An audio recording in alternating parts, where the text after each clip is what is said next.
It's strange how silence can be louder than noise. You don't realize it at first.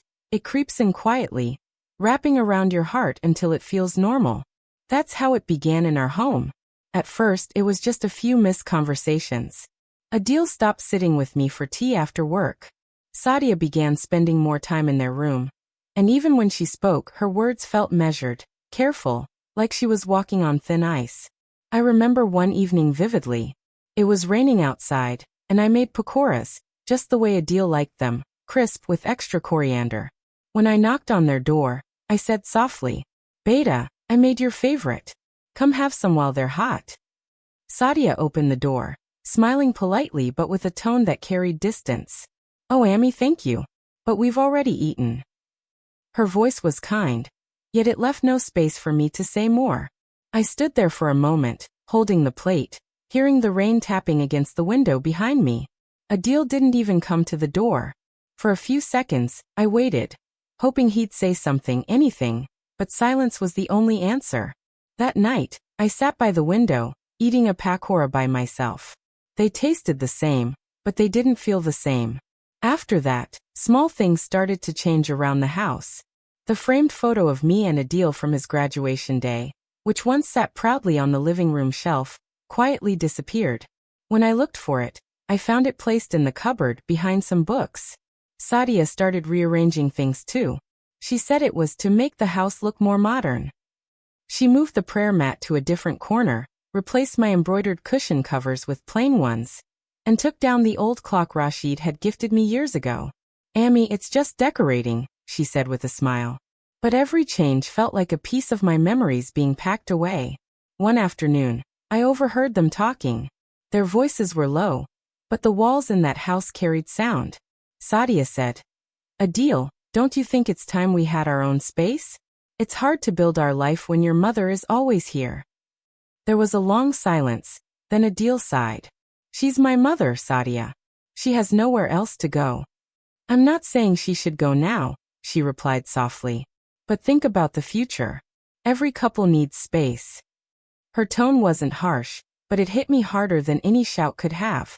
I stood frozen in the hallway, pretending to dust the shelves, pretending not to hear. That night, Adil came to my room. He looked uneasy, the way he used to when he broke a toy as a child. "Amy," he began, "Sadia feels the house is a bit small. Maybe we should look for something bigger." I smiled.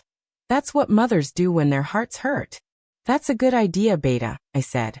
"If you find a bigger place, I'll help you pack." He hesitated. "No, Amy. I mean, maybe you can stay with Kala for a while. Just until things settle." For a moment, the world stopped. His words didn't sound cruel. They sounded unsure, almost guilty, but they carried the weight of 1,000 unspoken truths. I forced a smile and said, "Of course, Beta. Whatever makes you both comfortable." He nodded, relieved, and left the room. And that's when I sat down on the bed, staring at the old photograph of Rashid on the wall, whispering, "Did you hear that? He wants me to leave our home." I didn't cry that night. I just sat there in the dim light, hands resting on my lap, heart too heavy to beat freely. After that conversation, the days became quieter. Sadia still greeted me in the mornings, still offered tea, but the warmth was gone. It was the kind of politeness that built walls instead of bridges. One day, I noticed something that confirmed what my heart already knew. Adil came home with a real estate brochure. Pictures of apartments, modern kitchens, and bright living rooms. He sat beside her, pointing at one, and she leaned close, smiling softly. I watched from the doorway, my heart aching but my lips still curved into a faint smile. Later that night, I asked him gently, "Beta, are you planning to move soon?" He hesitated. "We're just looking. Nothing's decided yet." But I could see it in his eyes. The decision had already been made. As the weeks passed, even the walls began to feel different. I started staying in my room more often, keeping out of their way. I didn't want to be a burden, didn't want to cause tension. I cooked less, spoke less, existed quietly, like a shadow in the home I once built. Then one evening, I walked into the kitchen to find Sadia whispering on the phone. When she saw me, she quickly ended the call and smiled. "Amy, do you want some tea?" she asked. Her voice was gentle, but her eyes were elsewhere. A few days later, my sister called.